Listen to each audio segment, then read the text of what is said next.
My view of it is not a nationalist argument, it's a democratic argument. You can't change the constitution of a country, a democracy, without consulting people, and they were not consulted by Heath.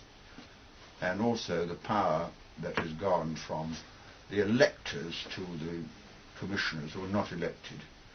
I mean, the commissioners are very powerful people, and they're not elected.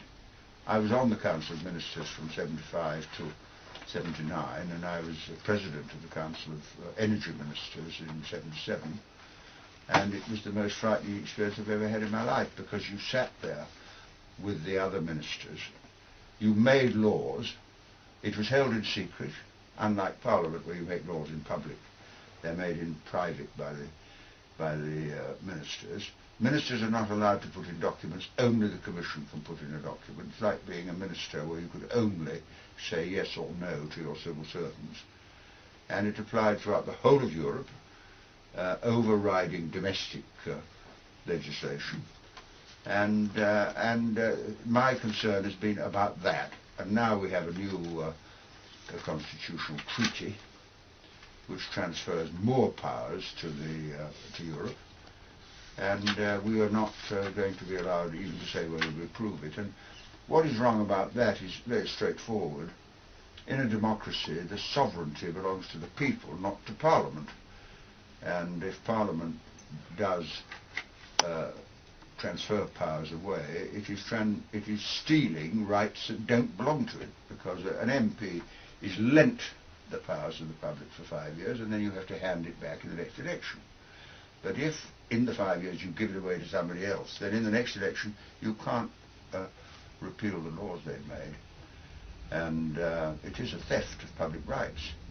And I feel very, very strongly about that. On the other hand, I'm not a nationalist. I don't want to go back to the old Europe where countries fought each other. You have to find a proper basis for European cooperation that doesn't erode democracy. You mentioned the term constitutional treaty there.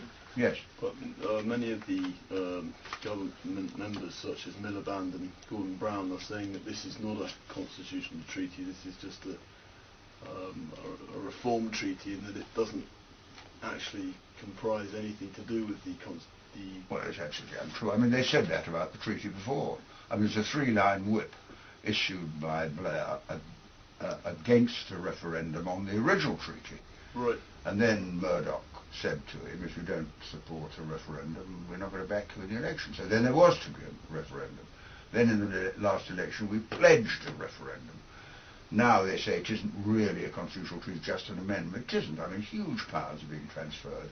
There'll be a European permanent president who won't be elected. There'll be a foreign secretary. There'll be European embassies all over the world. And I've got a list if you want me to go through all the changes there'll be. But these are fundamental changes. And if you have a referendum to decide whether you want a mayor of London, you can very well have a referendum when you want to take powers away from, the electors and hand it to people we didn't elect, can't remove, and who don't have to listen to us. What do you think the level of public awareness is regarding this situation? Well, in general, the British establishment is in favour of this. And indeed the BBC regards it as almost undiscussable. Only a handful of people, they say, are interested in their troublemakers and looking backwards and so on. So you get no proper coverage in the BBC whatsoever. The Murdoch press is still arguing for it, but at least there's a better balance now between those who are in favour and those who went against than there was in 1975. But you see, Brown says Parliament should decide. But he doesn't even mean that, because he's going to issue a 3-line whip. So Labour MPs will be ordered by the Prime Minister to make constitutional changes that affect their constituents without their constituents having a say, or without even the MP having a say. So it's back to a medieval system, really. And I think it's very, very frightening indeed. Do you think that the treaty will be ratified in Parliament? Well, I know you're asking me to forecast, but I mean, there will be MPs, Labour MPs will vote against it. But the Liberals have always been in favour of the European Federation. The Tories are divided on the subject. I imagine, unless there's some major change, the Prime Minister's expecting to win. Sure. Now, the way you describe it, it doesn't sound like a very liberal or democratic entity, this European Union. Why do you think that some Liberal MPs are in favour of an EU? Well, it's an interesting question why the Liberal Party should be in favour of it, Liberal Democrats. I mean, it was that issue, really, that led to the split in the Labour Party in 1981 when the Liberal Democrats, well, the Social Democrats went in and they joined with the Liberals. I can't anticipate their view, but the truth is that the electors lose their power to make the laws and change the laws. That is the crucial thing for me.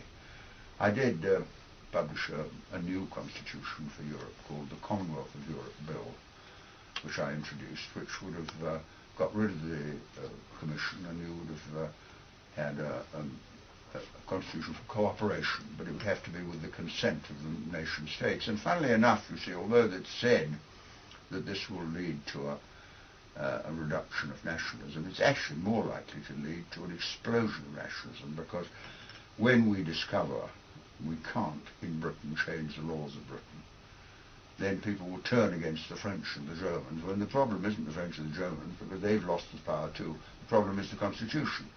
So just like Yugoslavia, it could break up. And I'm not in favour of nationalism, so I think that's the wrong approach. It's really back to a sort of imperial concept of Europe. And I don't want to ever go back to the old days where we fought each other, but that's not the only way of cooperating. And the European Parliament, you see, has no power over the law at all, the laws of Europe. We elect a European. We don't even elect a European MP. We elect for the party, and the party leaders pick who's in the European Parliament. Sure. So I can't write to a member of the European Parliament and say, I'm not voting for you again, because you write back, say you didn't vote for me, you voted for the party. Whereas I can write to a local MP and say I won't vote for you again because I could defeat him, but I can't defeat a European member of the European Parliament. So it is a complete fraud, I think, and a very, very dangerous one. If the bill is ratified in the House of Commons, or the treaty, by the government, how difficult will it be for Britain then to... Well, it'll be impossible. I mean, you cannot amend laws passed in Europe by previous governments.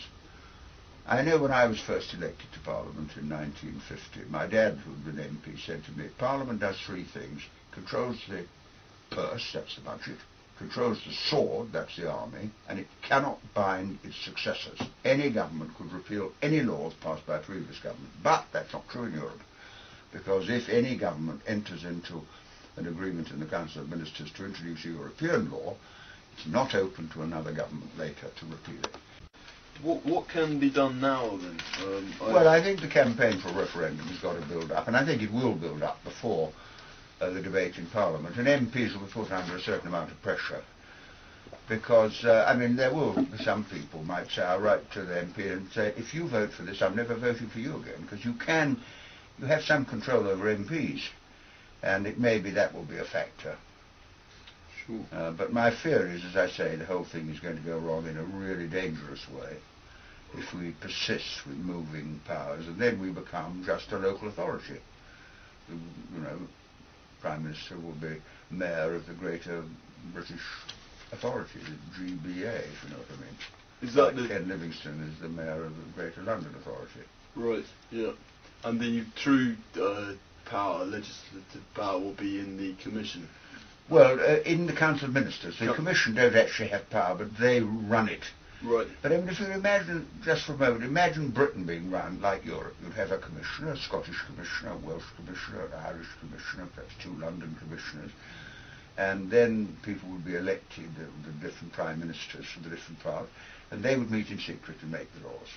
And they would have to abide by the choices offered to them by the civil servants. I mean, it's incredible. America, you do elect the president. We won't elect the president of Europe. No.